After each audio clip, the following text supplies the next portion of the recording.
दोस्तों आज के इस वीडियो में ध्यान से देख रहे होंगे स्क्रीन पे बहुत बढ़िया बढ़िया क्वेश्चन लेके आए हुए हैं जहां से आपके क्वेश्चनों की शुरुआत होगी। ठीक है, ये सारे क्वेश्चन अपने मन से नहीं लिए हैं, ये सारे के सारे क्वेश्चन जो क्लास 9th का कौन सा बुक बोलते हैं जिसको सहायक सामग्री मैथ, ठीक है, उससे ये क्वेश्चन हमने लिया है। ठीक है, और अक्सर टीचर क्या करते हैं, पढ़ाते बुक है लेकिन जब उनको टेस्ट में पूछना होता है तो सहायक सामग्री के सवालों को ले लेते हैं, क्योंकि सहायक सामग्री में जो क्वेश्चन होते हैं वो कम्पिटिटिव लेवल के होते हैं, यानी कंपटीशनों में ऐसे ऐसे सवाल पूछे जाते हैं, वैसे सवाल वो सहायक सामग्री में होता है। तो उसमें से कुछ सवालों को हम लेके आपके स्क्रीन के सामने आए हैं।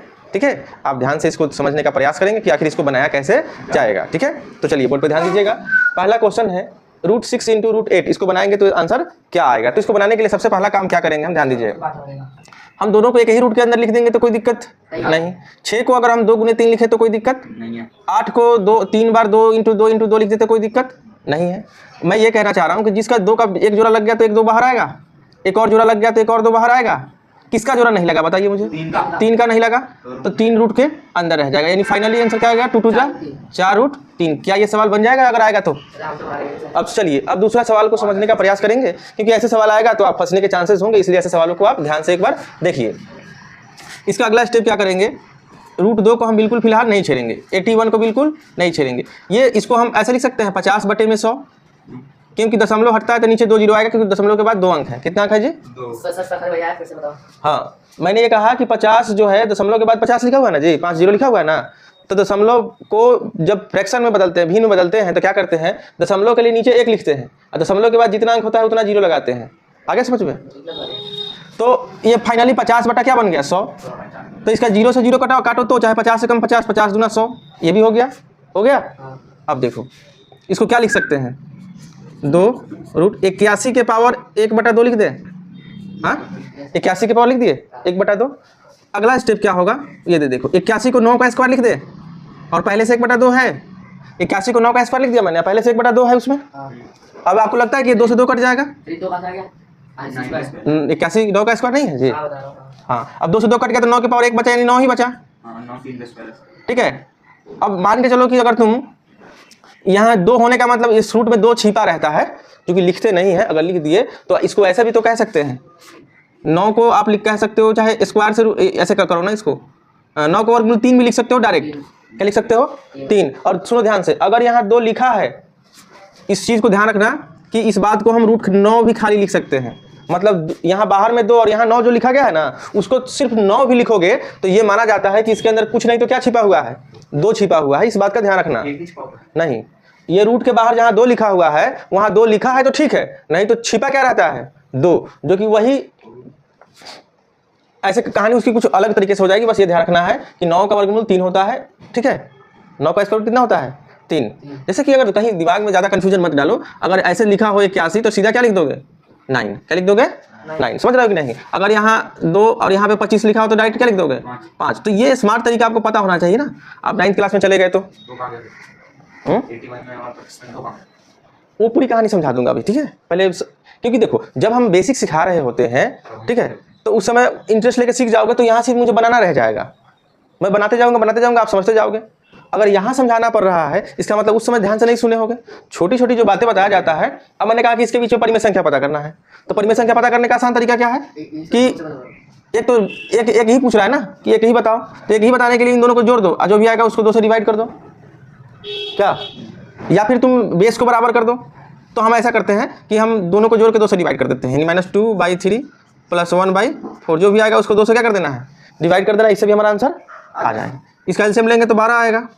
3 के टेबल में 12 कितनी बार में आता है? 4। 4 दूना माइनस का कितना हो गया? 8, प्लस 4 के टेबल में 12 3 बार में, 3 बन जा 3। इसके नीचे में क्या हो जाएगा?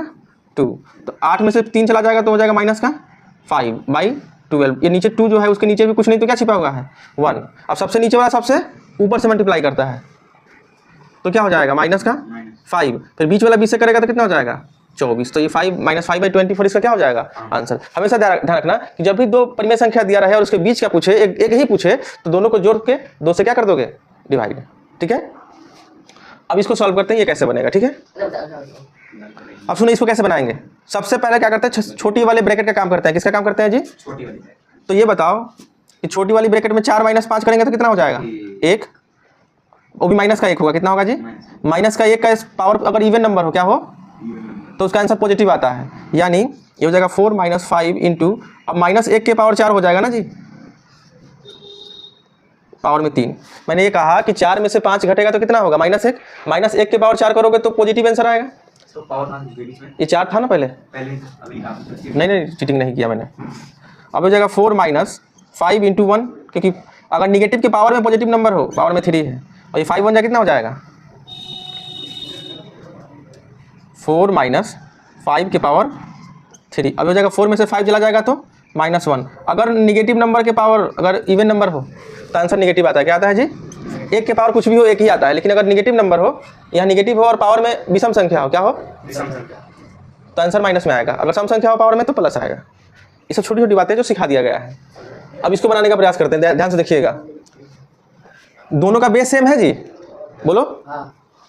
तो 256 के पावर 0.16 प्लस 0.09 जोड़ेंगे तो कितना हो जाएगा, 256 के पावर क्या हो जाएगा जी, 0.25 होगा। 16 9 25 होता है जी, कितना होता है जी, 25। ध्यान से देखो कैसे कैसे बनता है कि बेस सेम है, बीच में गुना है तो पावर को जोड़ देंगे, जोड़े तो 0.25 आ गया। अभी अभी सिखाए थे उसमें 25 के नीचे कितना आ जाएगा जी, 100, क्योंकि डेसिमल के बाद 2 डिजिट है। आया समझ में। तो 25 से कम 25, 25 चौके 100, 1/4 कितना हो जाएगा जी, 256 के पावर कितना हो जाएगा, 1/4। और 256 जो है वो ध्यान रखोगे तो पता चलेगा, 4 के पावर 4 करोगे तो 256 आ जाएगा। कितना आ जाएगा, तो 4 को 4 बार गुना करोगे ना तो कितना आ जाएगा, 256। ये 4 को 16, फिर 16 16 256, यानी 4 से 4 क्या हो जाएगा, कट जाएगा। क्या 4 के पावर 1 बचा, यानी 4 ही आंसर होगा। आ गया कि नहीं समझ में। अब इसको देखो कैसे बनाएंगे। ये बहुत ही बेहतरीन क्वेश्चन है। ये नीचे वाला जो क्वेश्चन है वो क्या है, बहुत ही बेहतरीन है। जिस तरीके से मैं बताऊंगा उसी तरीके से क्या करना है, बनाना है। तो इस सवाल को बनाने के लिए नीचे 5 और 3 है, इसको 225 को फैक्टर करेंगे। पहले क्या करेंगे, फैक्टर करेंगे। फैक्टर कैसे करेंगे, ऐसे 3 से कटेगा 75 बार में, फिर 3 से कटेगा 25 बार में, फिर 5 से कटेगा। ठीक है, मतलब ये कि ऐसे होगा, ये 5 के पावर x - 3 इंटू 3 के पावर हो जाएगा 2x - 8। इसके में 2 बार 3 आया है, कितना आया है जी, 2 बार 3, तो 3 का स्क्वायर लिख सकते हैं। पहले 5 वाला है तो पहले 5 को लिख देते हैं। 5 कितनी बार आया है, 2 बार, तो 5 का स्क्वायर लिख सकते हैं। 3 भी 2 बार आया है तो 3 का स्क्वायर लिख सकते हैं। अब दिमाग क्या लगाना है कि देखो ये भी 5 × 3 है, ये भी 5 × 3 है। स्मार्ट तरीका देखो कैसे बनेगा, ये भी 5 × 3, ये भी 5 × 3। तो 5 वाले के वो 5 के बराबर लिखो। पहले 5 के पावर x - 3 बराबर 5 का स्क्वायर। आया समझ में। मैंने ये कहा कि पहले मुझे x का वैल्यू निकालना है ना यहाँ से, तो किसी एक को लेंगे, 5 वाले के साथ 5 वाले को लेंगे, ई 3 वाले को छोड़ देंगे, अलग ले लिए ना हम। तो क्या होगा, बेस दोनों का सेम है। 5 से 5 क्या हो गया, कट गया। तो क्या बचा, x - 3 बराबर 2। 3 उधर जाएगा माइनस से, तो क्या हो जाएगा 2 + 3। तो x की वैल्यू कितनी आ गई, 5। अब देखो आंसर सेम ही कैसे आएगा, अगर इधर 3 वाला ले लिए, 3 के पावर 2x माइनस क्या है 8 है, तो इधर 3 वाले के साथ क्या है 3 का स्क्वायर, तो इससे ये क्या हो गया, कट गया। क्या बचा, 2x - 8 बराबर 2। 8 उधर जाएगा तो क्या हो जाएगा जी, 2 + 8 होगा, तो 2x बराबर 10। तो x बराबर 10 के नीचे 2, कितनी बार में आंसर आएगा 5।